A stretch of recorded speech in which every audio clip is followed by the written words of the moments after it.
All right, everybody, let's work on finishing up this game. So we've got to do a couple of things here. First of all, we need to create a power-up for the player to collect in order to get the missiles. So what we're going to do is I'm just going to create a new sprite. I'm going to call this SPR Missile Power-Up. I'm going to edit this sprite, and I'm going to click on the new sprite right here. And I'm only going to make this 16 by 16, just like we did with the missile power-up. So I'm going to hit OK on that, double-click on image 0. I'm going to zoom in a little bit here just to get a better look. And I'm going to flood fill this, I'm guessing just with the color yellow for right now. And then I'm going to go to the text tool, and let's see what we got text here, regular 8, that all looks good. So I'm just going to go ahead and change the color to black. And in the middle here, I'm going to type a capital M for missile and just kind of position that in the center. And then I'm going to hit the green check. All right, so just the letter M, just like that, green check. Don't need to worry about the origin here. X0, Y0 is going to be just fine. So I'm going to hit OK on that. Now I'm going to go ahead and turn this into an object. So I'm going to click on the ball. This is going to be OBJ missile power up, and assign it the power up sprite. All right. So in the create event, what we need to do is set this in motion. So we've done this 1,000 times before. We're just going to bring the move out. It's going to go to the left, and I'm going to have it go at a speed of 2. You're welcome to do whatever speed you want. Just think about what the player experience is going to be like. The faster it is, the quicker you need to make the decision. The longer it's there, the slower it is, the more time they have to think about it and whether or not it's a good idea or not. So I'm going to hit OK on that. Add event, collision with my object player. When that happens, we want to first of all go to main 1, go to the recycling bin, and we're going to destroy the self. We don't need this around anymore, okay? And then the other thing we're going to do is back over here in the controller, we have this variable called global.missile, and this is what keeps track of our missiles. So we're going to add value to that. So I'm going to go to control, and I'm going to bring out this variable, set variable button, the first square one, global.missile, and I'm going to set its value to 10. Now, if I don't check relative every time I get a missile power up, I'm only going to ever have 10 missiles.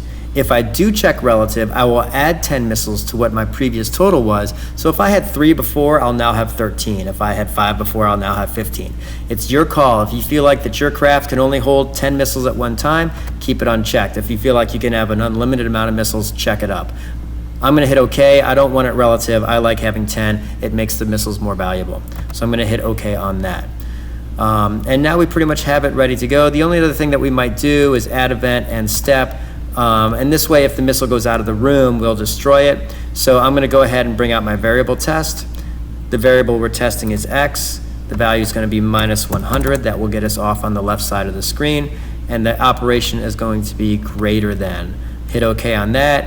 Main 1, destroy self, and it should be gone. All right, so we're looking good right there for the missile power-up. We'll just have to put it in our timeline later. I'm going to hit OK on that. The next thing we have to do is our missiles actually need to do some damage. They just will pass through the enemies right now. So I'm going to open up my object enemy 1, and I have this collision event with object laser. And basically, this is going to be the exact same thing that I want to have happen when I hit with the missile. So I'm going to line up I'm going to click on this first one. I'm going to hold down the shift button on the keyboard. I'm going to click on the last one, and then I'm going to right click with my mouse, and I'm going to do copy. All right. Now I can do add event collision with the object missile. So that is right there. Right click over here and paste or control V. And now I've got that going on. I'm going to actually set the score down a little bit to 75 points, just to be kind of that person. I'd rather see them shoot with the laser. So new score of 75. That's the only change that I'm going to make. Everything else looks good in enemy 1. I'm happy with that. I'm going to click OK. So now I need to go over to my object enemy 2. Same thing as before. Add event, collision with object missile. For me, this missile will be able to take out this enemy in one swoop, so I can just leave that same programming. So right click or control V, paste that in there. So set the score to 100. Yeah, that's a more difficult enemy to get, so I'll leave that there. Destroy the instance, create the firework, destroy the instance. I'm happy with that. So now we've got it set for object enemy 2. Now we got to go to the boss. So I'm going to go to my object boss, add event, collision with object missile. So basically, I want to take the exact same programming that is in this collision with the object laser. So I'm going to click on the collision event with object laser, click on line 1, scroll down to the bottom, hold down shift, and click on that line 13 and copy everything. So I'm going to right click, copy that, or control C. I'm going to go back to object missile, right click and paste, or control V to put that in there. The biggest difference, the only thing that we really need to change right now is this missile's going to do more damage. So I'm going to set this line 5 where this boss health is to -1. I'm going to change that to -4. All right, so the missile is essentially 4 times more powerful than the laser, and it'll only take 5 hits of a missile to destroy the boss. Relative, keep that relative, hit OK. So now we've got the missile that's able to destroy our enemy 1, our enemy 2, and our boss. So that's looking pretty good. What we want to do now is, just to make the boss a little bit more challenging, is we want the boss to be able to fire a missile at us. So we're going to go ahead and do that. I'm going to go to Object Missile here in my timeline. I'm going to right click on it and I'm going to go duplicate. So I'm going to take this one, I'm going to call this OBJ Boss Missile because we want it to be a little bit different. So the difference with this is a couple of things. So first of all, I'm going to delete all these in the create event. That's not what I want it to do. Instead, what I want it to do is I want it to do this move towards. So the top row of move, this third one, and we want it to move towards obj player.x and obj player.y. Please be aware that this is the name of my player. It's called OBJ Player. If your player is something else, if it's an OBJ Hero or some other name, you need to put that name here. You cannot do this unless that's what you've got. So your hero.x, your whatever.x, your object player.y, I'm going to set my speed to 10. This is exactly where I want it going, so I don't want to check relative here. I want to leave that blank. So I'm going to click OK on that. The next thing that I want it to do is I want the missile to angle itself in the direction that it's going. So I'm going to go over to main 1, I'm going to grab this second Pac-Man sprite with the arrows, and I'm going to bring that out. I'm going to change the angle to direction. And this way, whatever angle it's flying at, it will redraw at that angle so that the missile will look right. It won't look like it's kind of flying flat. So I'm going to click OK on that. I do not need this alarm event anymore, so I'm going to delete that and say yes.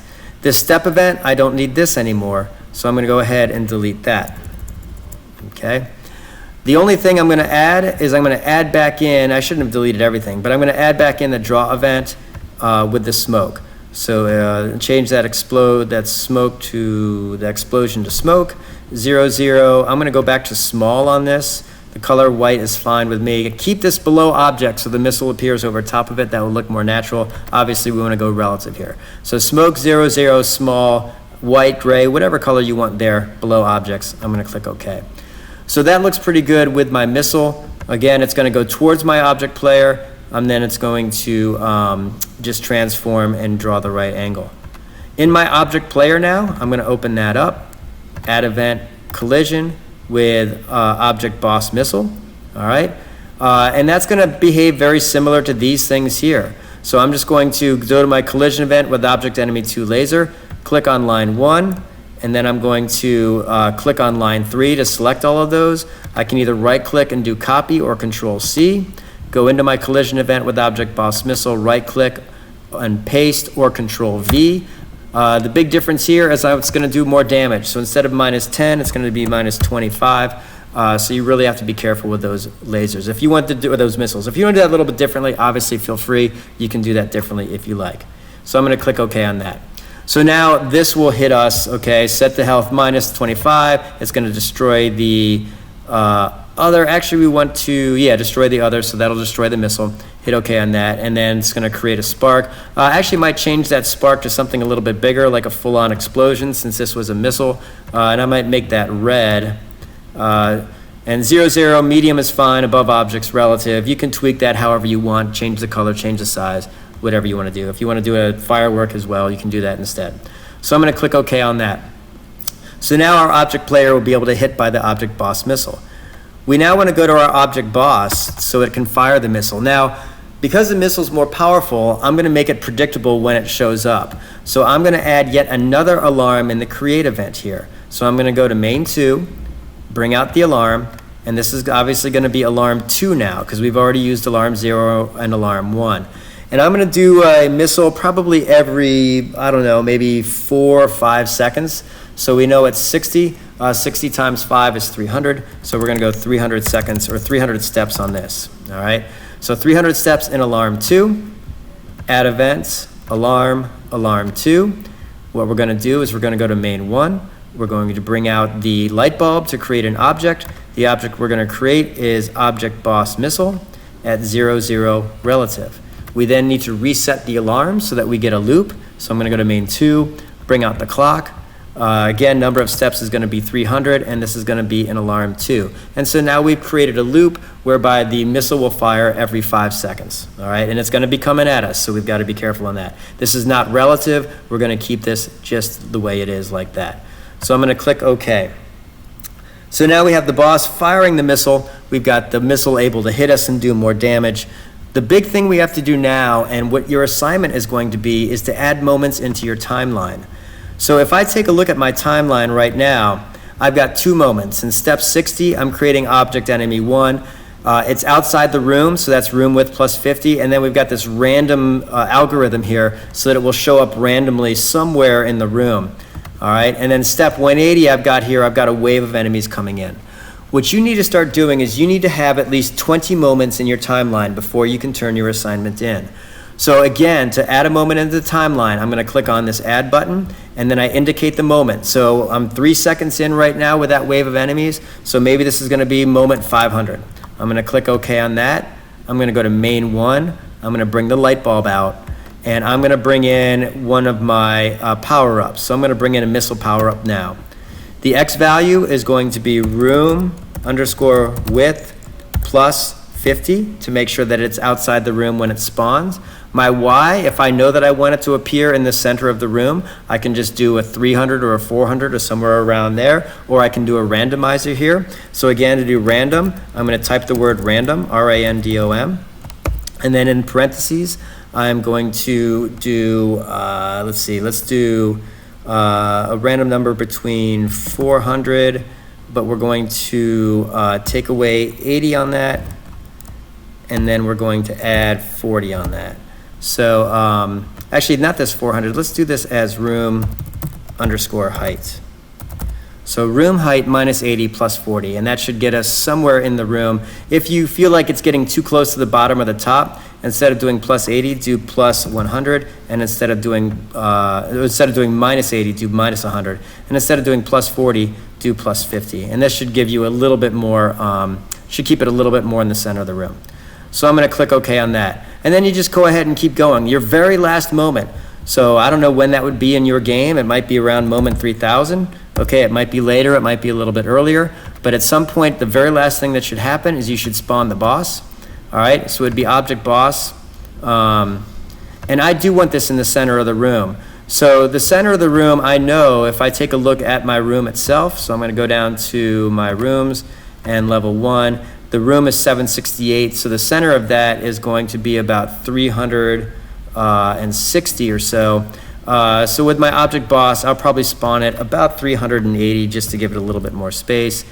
I'm sorry, that should be my Y, should be 380. And my X is going to be room underscore width plus 50 just to spawn it right outside the room. All right, so that's where my boss is going to spawn in.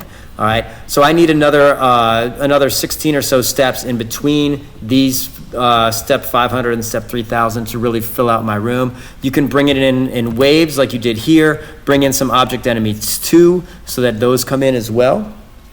And then once you've done that, we're looking at having a good game. If you still got some time and you want to start building a second level, you can certainly add a room, and you can make this a level 2 room. And basically, you could actually just copy your level 1 room if you wanted to. And then we just make another timeline, and the timeline's going to be different, and you might bring in more enemy 2s. We can think about more power-ups, more, different variety of enemies. But essentially, that's what we're looking for to finish off this game.